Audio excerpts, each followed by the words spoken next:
உலகெங்கிலும் வாழும் ஜோதிடம் டாக்ஸ் தமிழர்களுக்கு அன்பு வணக்கம். நான் ஜோதிடர் குரு வரதராஜ பெருமாள். இந்த காணொலியில நம்ம மார்ச் மாத பலன்கள் பார்க்க போறோம். ஒவ்வொரு ராசிக்கும் மேஷம் முதல் மீனம் வரையான 12 ராசிக்காரர்களுக்கும் இந்த மாதம் எப்படி இருக்க போகுது அப்படின்னு பார்க்க போறோம். அடிப்படையா நம்ம மாத பலன்கள் அப்படின்னு எடுக்கும்போது பார்த்தீங்க அப்படின்னா, மாத கிரகங்களையும் எடுத்துப்போம், ஆண்டு கிரகங்களையும் கணக்கில எடுத்துப்போம். அந்த வகையில இந்த மார்ச் மாதத்தில சில நல்ல மாற்றங்களும், கிரக பெயர்ச்சிகளும் இருக்கு. அதாவது குறிப்பா சொல்லணும்னா சுக்கிர பெயர்ச்சி இருக்கு. சுக்கிரன் தன்னோட உச்ச வீட்டுக்கு வராரு. அத தொடர்ந்து சனி பெயர்ச்சி. நம்ம 2 ஆண்டுகளுக்கு பிறகு சனி ஒரு ராசியிலிருந்து இன்னொரு ராசிக்கு இடம்பெயர போறாரு. அதாவது கும்பத்திலிருந்து மீனத்துக்கு வரப்போறாரு.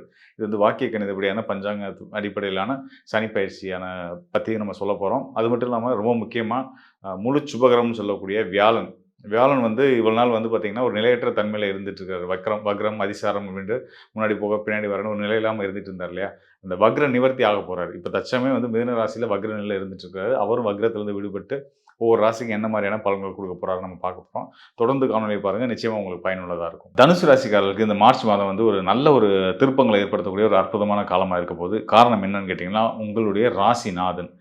உங்களுடைய ராசிநாதன் தனுசு ராசிக்கு அதிபதியான குரு பகவான் உங்கள் ராசிக்கு 4ஆம் இடத்து அதிபதியும் அவர் தான். ஸோ 4ஆம் இடம்ன்றது சுகஸ்தானம் மற்றும் வண்டி வாகனம், தாயார், பயணங்கள், இது நண்பர்கள் இதெல்லாம் குறிக்கக்கூடிய ஸ்தானம். அந்த ஸ்தானத்துக்கு அதிபதியாக வரக்கூடியவரே உங்களுடைய ராசிநாதன் தான். அவர் தற்சமயம் கடந்த ஒரு 4-5 மாதங்களா பார்த்தீங்கன்னா, வக்ரநிலை, அதிசாரம் இப்படின்னு ஒரு முன்ன பின்ன வரண்டு ஒரு நிலையற்ற தன்மையில இருந்துட்டு இருந்தாரு. அவருடைய வக்ர நிவர்த்தி இந்த மாதம் மார்ச் 17ஆம் தேதி நடக்க இருக்கு. ஸோ உங்க ராசிநாதன் ஒரு நிலை பெற்ற தன்மைக்குள்ள வந்துட்டார் அப்படின்னா, நீங்களும் ஸ்ட்ராங்கா ஒரு டிசிஷன் எடுக்கக்கூடிய இடத்துக்கு வந்துட்டீங்கன்னு அர்த்தம். உங்களுக்கும் பல நல்ல விஷயங்களும் அந்த மாற்றம் மார்ச் 17ஆம் தேதிக்கு மேல குரு வக்ர நிவர்த்தி ஆனது பின்னாடி உங்களுக்கான கிடைக்க வேண்டிய ஆதாயங்கள் சரியான முறையில தங்கு தடையின்றி சேர்ந்துக்கிட்டே இருக்கும் அப்படின்றத சொல்ல முடியும். குரு வக்ர நிவர்த்தி மார்ச் 17ஆம் தேதி நடக்க இருக்கு. அதுக்கு முன்னாடி நல்ல மாற்றங்கள் இருக்கு. மார்ச் மாத துவக்கத்திலேயே இருக்கு. அதாவது மார்ச் மாதம் துவங்கி 3ஆம் தேதி பார்த்தீங்கன்னா, சுக்கிரன் பயிற்சியாகிறாரு. தற்சமயம் உங்க ராசிக்கு 3ஆம் இடமான கும்ப ராசியில இருந்துட்டு இருக்கக்கூடிய சுக்கிரன் ராசிக்கு 4ஆம் இடத்துக்கு போறாரு. 4ஆம் இடம் அப்படின்றது மீன ராசி. உங்க ராசிநாதனுடைய இன்னொரு வீடு, தனுசு ராசி அதிபதியான குருவுடைய இன்னொரு வீடு தான் மீன ராசியும். அந்த மீன ராசி தான் சுக்கிரனுக்கு உச்ச வீடு. சுக்கிரன் முழு பலம் பெறக்கூடிய ஸ்தானம் பார்த்தீங்கன்னா, மீன ராசி. ஸோ அவர் தன்னுடைய உச்ச வீட்டுக்கு வர்றாரு. வந்துட்டு அங்கேருந்து உங்களுக்கு நீங்க நினைச்சதெல்லாம் சாதிக்கக்கூடிய ஆற்றலை உங்களுக்கு கொடுக்க போறாரு. சுக்கிரன் சுபகிரகம் உங்க ராசிக்கு 6, 11க்குரிய அதிபதி, லாபஸ்தானத்துக்கும் அதிபதி அவர் தான். அவர் 4ஆம் கேந்திரத்தில் உச்சபலம் பெறுறது உங்களுடைய செயல்கள் மூலியமா நீங்க நடந்தக்கூடிய நல்ல தன்மைகள் மூலியமா உங்களுக்கு எல்லா நல்ல விஷயங்களும் உங்க லைஃப்ல தேடி கிடைக்க போகுது. உங்க வீட்டு கதவை தட்டி உங்களுக்கான நல்ல யோகங்கள் சேரப்போகுது அப்படின்ற அளவுக்கு சொல்ற அளவுக்கு சுக்கிரன் 4ஆம் இடத்துக்கு போறதும் நல்ல பலன் கிடைக்க போகுது. மற்றும் பார்த்தீங்கன்னா 4ஆம் இடம் வீடு மனையை குறிக்கக்கூடிய ஸ்தானம்னு சொல்லியிருந்தேன் இல்லையா? ஸோ அதனால அந்த வீடு மனை வாங்கக்கூடிய முயற்சியில் இருக்கிறவங்க, குறிப்பாக சொல்லணும்னா அந்த நீர்நிலை சார்ந்த பகுதியில், அப்புறம் அப்பார்ட்மெண்ட் இந்த மாதிரியான ஒரு டவுன்ஷிப் மாதிரியான ஏரியாவுக்குள்ளே வீடு வாங்கணும்னு ஆசைப்பட்டிருக்கோங்க. ஸோ அதெல்லாம் சாத்தியமாகிறதுக்கான ஒரு சிறந்த ஒரு காலமாக இந்த சுக்கிர பயிற்சியோட காலம் இருக்கும்போது, சுக்கிரன் 3ஆம் தேதி மாதம் துவங்கி 3 நாட்களே அவர் பயிற்சியாகி அவர் மீன ராசிக்குள்ள வந்துட போறாரு. அவர் வந்ததுலேருந்தே வண்டி வாகன யோகங்கள் மற்றும் வீடு மனை யோகங்கள் இதெல்லாம் வாங்குறதுக்கான துவக்கங்கள் ஆரம்பிச்சிடும் உங்களுக்கு. பலருக்கு இந்த மாதமே அதுக்கான சாத்தியங்கள் இருக்குது. கண்டிப்பான முறையில் உறுதியாக நடக்கும்ன்றத நான் தெரிவிச்சுக்கிறேன். மேலும் பார்த்தீங்கன்னா, மார்ச் 6ஆம் தேதி ஒரு முக்கியமான ஒரு நிகழ்வு இருக்குது. கிரக பயிற்சி. சனி பகவான் கும்ப ராசியில் 2.5 ஆண்டுகள் இருந்துட்டு இருந்த சனி பகவான் வாக்கிய கணித பஞ்சாங்கத்தின் அடிப்படையில் அவர் 4ஆம் வீடான மீன ராசிக்குள்ள போறாரு. அதாவது ஆல்ரெடி அங்கே சுக்கிரன் 3ஆம் தேதியே வந்துட்டாரு. அவர் உச்ச பலத்தில் இருந்துட்டு இருக்கிறாரு. அவரோட சனி பகவான் போய் சேர போறாரு. ஸோ 4ஆம் இடத்துக்கு சனி, அர்த்தாஷ்டம சனி நல்லதா? நல்ல பலன்களை செய்வாரா? அப்படின்ற ஒரு கேள்வி எழும். பொதுவாக அர்த்தாஷ்டம ஸ்தானத்தில் சனி இருக்கும்போது பார்த்தீங்கன்னா, அஷ்டம சனி காலத்தில் என்னென்ன துயரங்கள் இருக்குமோ அதில் பாதி அளவான துயரங்கள் கொடுப்பாங்க அப்படின்ற மாதிரி ஒரு விஷயத்த நம்ம சொல்லிட்டு இருப்பாங்க. ஆனால் இங்கே தனுசு ராசிக்காரர்களுக்கு விதிவிலக்காக அவர் துன்பங்களை கொடுக்க மாட்டார் சனி பகவான். காரணம் என்னன்னு கேட்டிங்கன்னா, உங்களுடைய தன ஸ்தானம் மற்றும் வாக்கு ஸ்தானத்துக்கும் குடும்ப ஸ்தானத்துக்கும் அதிபதியாக வரக்கூடியவர் யாருன்னா சனி பகவான்.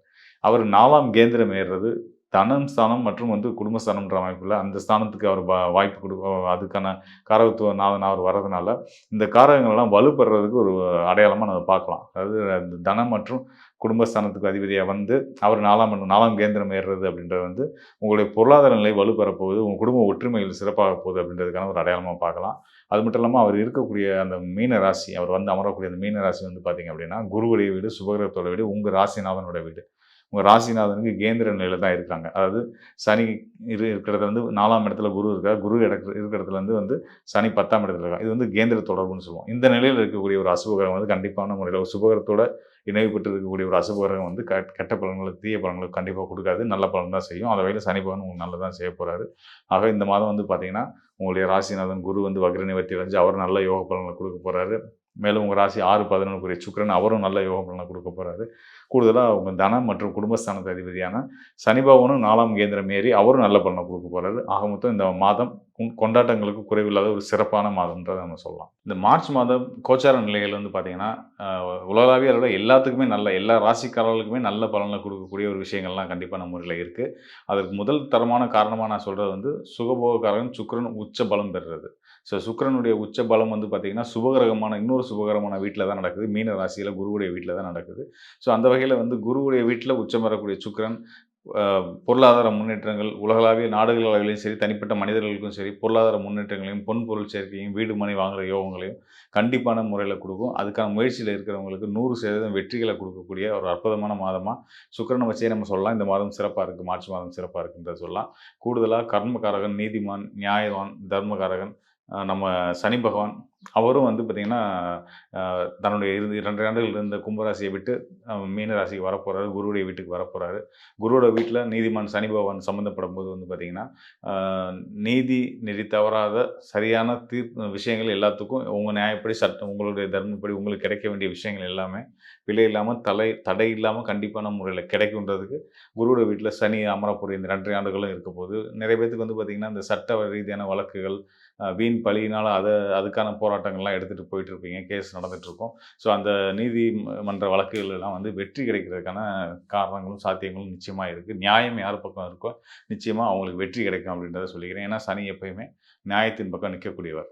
அதுபோக குரு பகவானும் சனி பகவானும் இணைவு பெறும்போது நியாயமான தீர்ப்புகள் மட்டும்தான் வரும் அப்படின்றதையும் நம்ம தெரிஞ்சுக்கலாம். அந்த வகையில் இது தனிப்பட்ட ஜாதகர்களுக்கு மட்டும் இல்லாமல் ஒவ்வொரு ராசிக்காரர்களுக்குமே நல்ல பலனை கொடுக்கும். அது போக உலகளாவிய அளவில் மக்கள் மனசுலையுமே மன மகிழ்ச்சியும் சந்தோஷத்தையும் கொடுத்து வீண் வெறுப்பு சங்கடங்களெல்லாம் போக வச்சு எல்லாத்துக்கும் இப்போ கோச்சாரம் வந்து நல்ல யோக பலன்களை நல்ல மன மகிழ்ச்சியை கொடுத்து எல்லாத்தையும் சந்தோஷமாக வச்சுக்கிற அளவில் இருக்குது. முன்னாடியே சொன்ன மாதிரி வந்து குரு பகவானுடைய வக்ர நிவர்த்தி படாத பாடுன்னு வச்சுக்கோங்க. கடந்த 5 ஆண்டுகளாக 5 மாதங்களாக வந்து படாத பாடு குருவால் நம்ம வந்து பார்த்துட்டு இருந்துட்டோம். பொருளாதார நிலைகள் குரு தான் பொருளாதாரத்தை குறிக்கக்கூடியவர். அவர் வந்து பார்த்திங்கன்னா வக்ரம் அதிசாரம்னு முன்ன பின்ன போக ஒரு நிலை இல்லாமல் தலைமையில் இருந்துகிட்டு இருந்தார். இப்போ அவருமே வந்து நிலை பெற போகிறாரு, வலுப்பெற போகிறாரு. அவர் வலுப்பெற்றுட்டா இன்னும் நல்லாயிருக்கும். இன்னும் போக போக அவரோட நிலை இன்னும் மேல் வலு கூடிக்கிட்டு தான் போக போகுது. அதனால் வந்து கடந்த காலம் அந்த பொருளாதார ஏற்ற இறக்கங்கள்லாம் சீராகி விலைவாசிகள்லாம் கட்டுக்குள்ளே வரும். தனி மனிதர்களுக்கும் இது வந்து சரியான நல்ல பலன்களை கொடுக்க போகுது. குரு அருளால் கிடைக்க போகுது அப்படின்றத தெரிஞ்சுக்கலாம். இந்த உதாரணத்துக்கு சொல்லணும்னா இந்த தங்கம் விலை ஏற்ற இறக்கங்களோடு இருந்துச்சு. ஏற்ற இறக்கமே இல்லை, ஏற்றத்திலே தான் இருந்துச்சு. இனி அதெல்லாம் வந்து ஒரு சரியான ஒரு நிலைக்கு வந்து நல்லபடியான ஒரு வாங்கக்கூடிய நிலையில் வந்துடும். தங்கம் விலையெல்லாம் வந்து சரியான நிலைக்கு வந்துடும். அதனால் வந்து எல்லோரும் தைரியமாக சந்தோஷமாக இருக்கலாம். இது மட்டும் இல்லாமல் இப்போ நம்ம பார்த்தது கோச்சார அடிப்படையான பலன்கள். உங்கள் ராசி அடிப்படையில் கிரகங்கள் கோச்சார நிலையில் என்னென்ன இடத்துல இருக்கிறாங்க, சனி எங்கே இருக்காங்க, ராகு எங்கே இருக்காங்க, குரு எங்கே இருக்காங்க, கேது எங்கே இருக்காங்க அப்படின்னு பார்த்து சொல்லக்கூடிய பலன் தான். இதை தாண்டி உங்களுடைய இன்னும் அடுத்த கட்ட நகர்வுகள் உங்களுக்குன்னு தனிப்பட்ட முறையில் ஏதாவது முயற்சிகள் நீங்கள் இருப்பீங்க. அதெல்லாம் எவ்வளோ நாளில் கைகூடி வரும் அப்படின்றதெல்லாம் பார்க்கணும் அப்படின்ட்டு தான் உங்களுடைய தனிப்பட்ட ஜாதகம் தேவை. உங்களுடைய தனிப்பட்ட ஜாதகத்தில் உங்களுடைய லக்னம், உங்களுடைய தசா புத்தி இப்போ நடப்பு நேரம் என்னவாக இருக்குது, அப்போ அதுக்கேற்ற அந்த கிரகங்கள் வந்து என்ன நிலையில் இருக்காங்க அதையும் பார்த்து கோச்சாரத்தையும் பார்க்கும்போது இன்னும் சரியான துல்லியமான பலன்கள் நம்ம தெரிஞ்சுக்க முடியும். உங்களுடைய எதிர்காலத்தை பற்றி சரியாக துல்லியமாக தெரிஞ்சுக்கணும் அப்படின்னா அந்த டிஸ்பிளேல இருக்க என்னுடைய எண்ணுக்கு தொடர்பு கொள்ளுங்கள். உங்களுக்கு நிச்சயமாக நல்லதொரு வழிகாட்டுதலை கொடுக்குறேன். மேலும் ஒரு விஷயத்தை எப்போயுமே மைண்டில் வச்சுக்கிறோம். நம்ம கோச்சாரம் நல்லாயிருக்கு, நம்மளுடைய தசாபுத்தி நல்லாயிருக்கு, எல்லாமே நல்லா இருந்தாலும் கூட நம்ம வந்து இன்னும் நம்மளை வந்து பாதுகாப்பாகவும் நம்ம செயல்களில் வெற்றிகரமாகவும் நம்ம பயணிச்சுட்டே இருக்கிறதுக்கு ஒரு முக்கியமான விஷயம் என்னென்னு கேட்டிங்கன்னா 2 விஷயம் இருக்குது. ஒன்று வந்து வழிபாடு, இன்னொன்று தர்ம சிந்தனைகள்.